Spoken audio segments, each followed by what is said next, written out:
समय की बात है। एक छोटे से गांव में एक बुद्धिमान और नेक राजा रहता था। उसके राज्य में लोग खुशहाल और सुखी थे। लेकिन एक दिन अचानक एक भयंकर संघर्ष उस राज्य को घेर लिया। विद्यमान राजा के सामने एक बड़ी मुश्किल थी।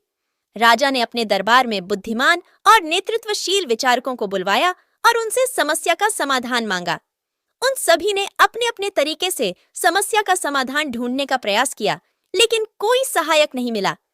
इस समय एक व्यक्ति ने बताया कि एक विशेष महिला है जो राजा को समस्या से निकाल सकती है।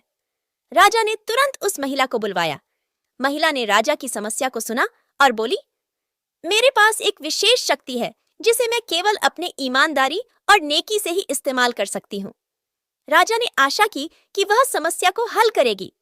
महिला ने उसे एक जादुई तावीज दिया और कहा, यह तावीज आपको समस्या का समाधान प्रदान करेगा, लेकिन यह केवल उस समय काम करेगा जब आप अपने दिल से सच्चाई और नेकी से इस्तेमाल करेंगे। राजा ने उस तावीज को धारण किया और अपनी समस्या को हल किया। फिर उसने तावीज को अपने सुरक्षा के लिए अपने तख्त पर रखा। लेकिन असाध्य समस्या का समाधान करने के बाद राजा धीरे धीरे उदास हो गया और वह लोगों की समस्याओं को ध्यान में नहीं ले रहा था।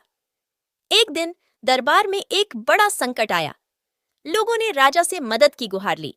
राजा ने याद किया कि उसकी तावीज ने उसे समस्या से निकाला था, लेकिन उसने अपनी नेकी और सच्चाई का अपमान किया था।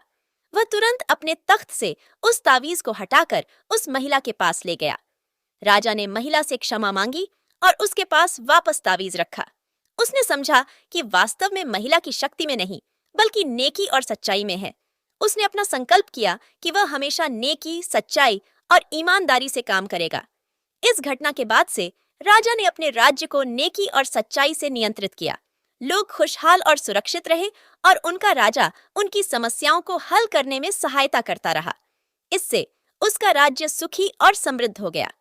इस कहानी से हमें यह सीखने को मिलता है कि शक्ति और समाधान नेकी, सच्चाई और ईमानदारी में है। जब हम अपनी शक्तियों को नेक और सच्चे मकसदों के लिए इस्तेमाल करते हैं, तो हम समस्याओं का समाधान निकाल सकते हैं और समृद्धि की ओर बढ़ सकते हैं।